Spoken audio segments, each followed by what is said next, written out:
Hey everybody out there, this is Seto. Today for you guys, we're going to be doing a top 5 video of my top 5 themes, I guess you could say, or I guess you could say like, they're not archetypes necessarily, I guess you could say. They're really not classified as archetypes. There's a couple of cards out there that are dedicated to this one card, but they're not an archetype necessarily. There's no support for them, no whatsoever. Themes used to be early archetypes in the game of Yu-Gi-Oh! And a lot of these on my top 5 are going to be older decks from back in the day that I would just like to see get new support, maybe even become a full-fledged archetype, kind of like what happened to Red Eyes. It had a couple of support cards, but it really wasn't a full-fledged archetype until last year.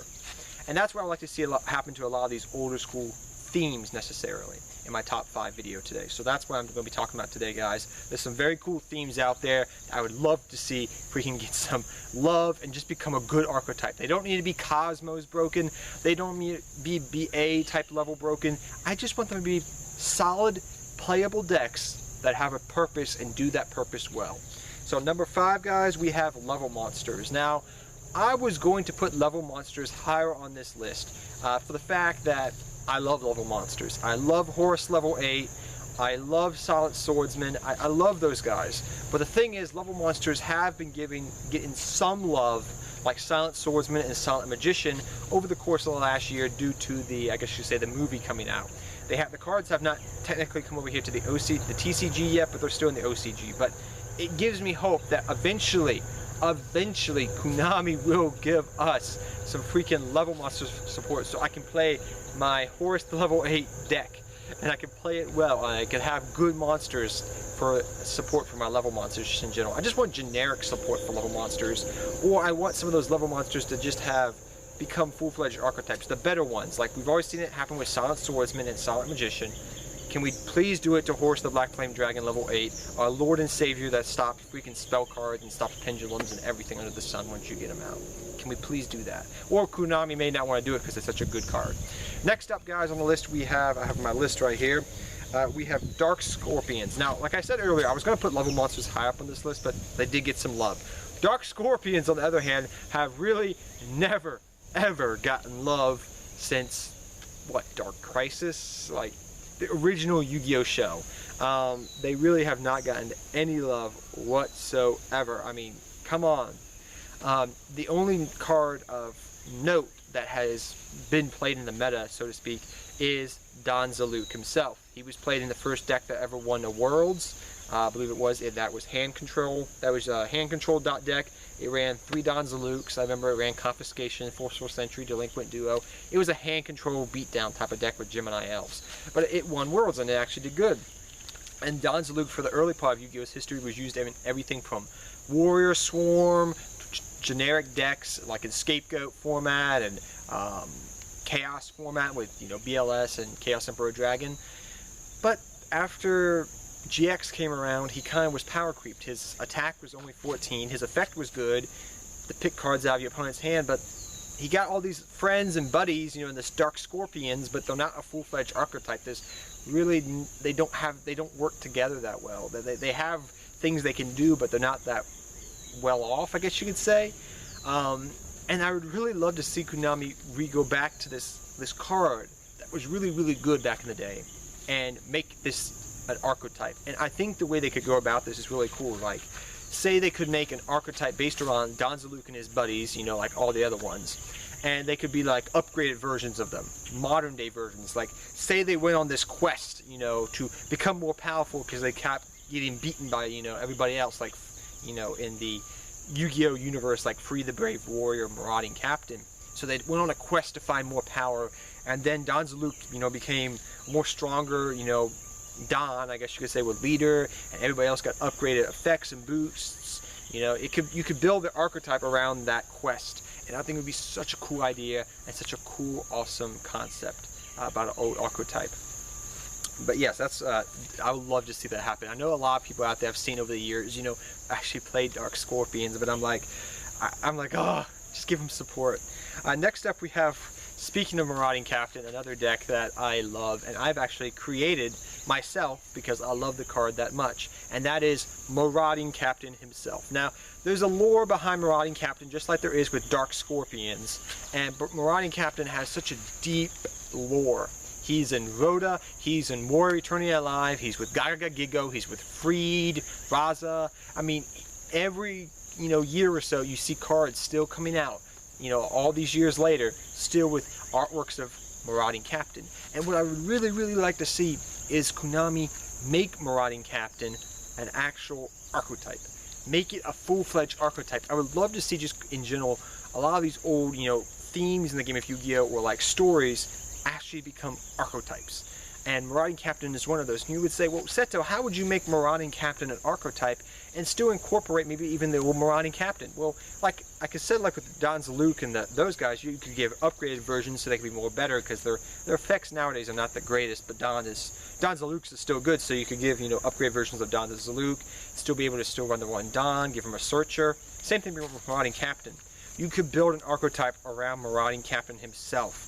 You would say, well, how would you do that? It's very simple. You give them a Rhoda that's not Rhoda. You can search out a Marauding Captain card. You could have a Squire from Marauding Captain that doesn't affect when it hits the graveyard. You could make the Marauding Captain deck a rank 3 base deck, which is really cool, or a rank 4 base deck like I've done, in my build of Marauding Captain, where it goes into rank 3s and 4s and synchros. But what you could do is you could have Squire, and Squire could have an effect when this card is special summon. You could target a Marauding Captain card on the field and raise its level by 1. When this card goes to the graveyard, you can search out a Marauding Captain card. Bingo, bango, there you go. You got a semi-archetype going. And if you have a Rhoda to search those things out, you already have Warrior Eternally Alive. That's a good card, so you can recoup your losses. And you probably give them a couple of traps and good spells, maybe another monster here or there, and there you go.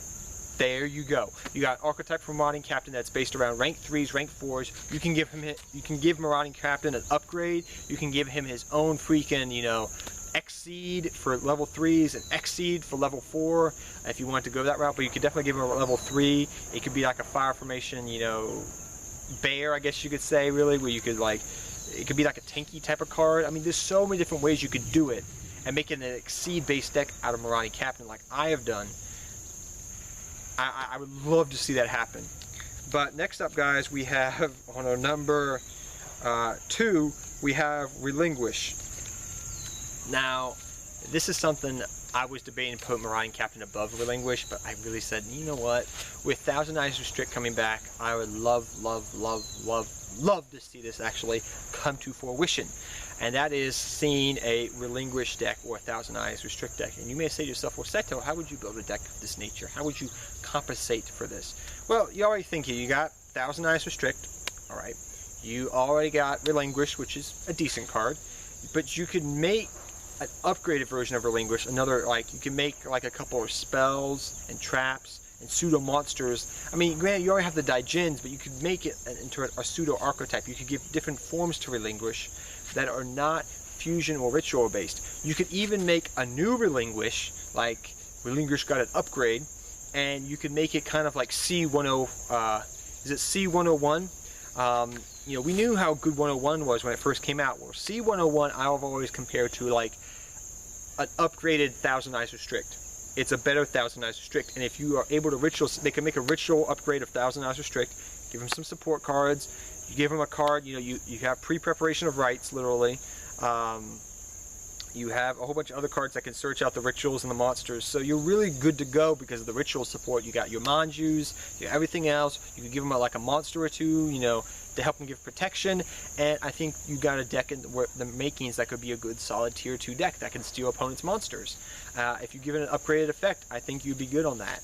And my number 1 deck that I would love to see an archetype, a theme become an archetype, and this is true for the GX ones as well, is the Egyptian gods. Now, as you guys know on my channel over the last year, I have been working on creating an Egyptian god deck.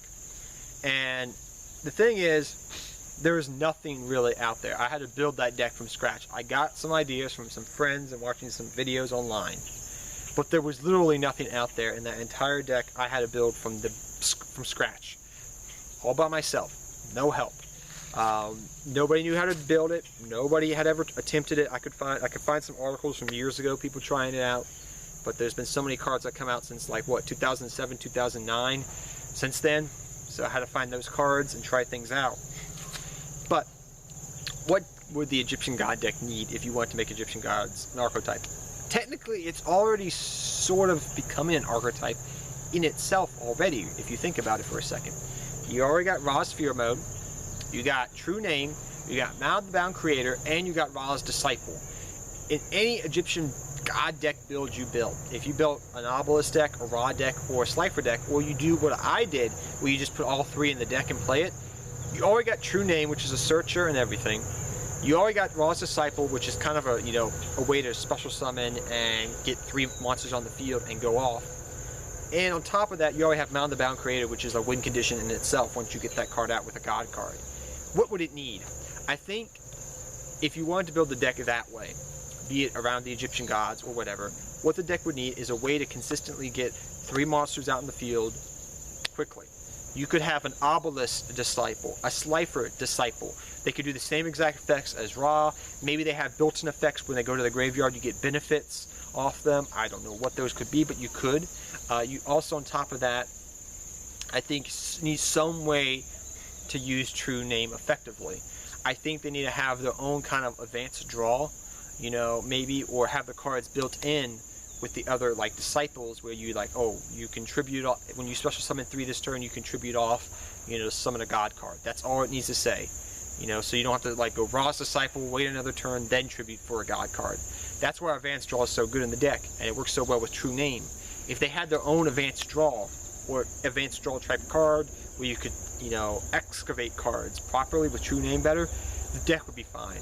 I mean, it's already got a win condition. It just needs a little bit more things to become a full-fledged archetype, I feel like. I mean, each year you see, ever since, like, what, Dragons of Legend, literally, they've been giving God cards every year a little bit more support to be a playable archetype. You see it all the time.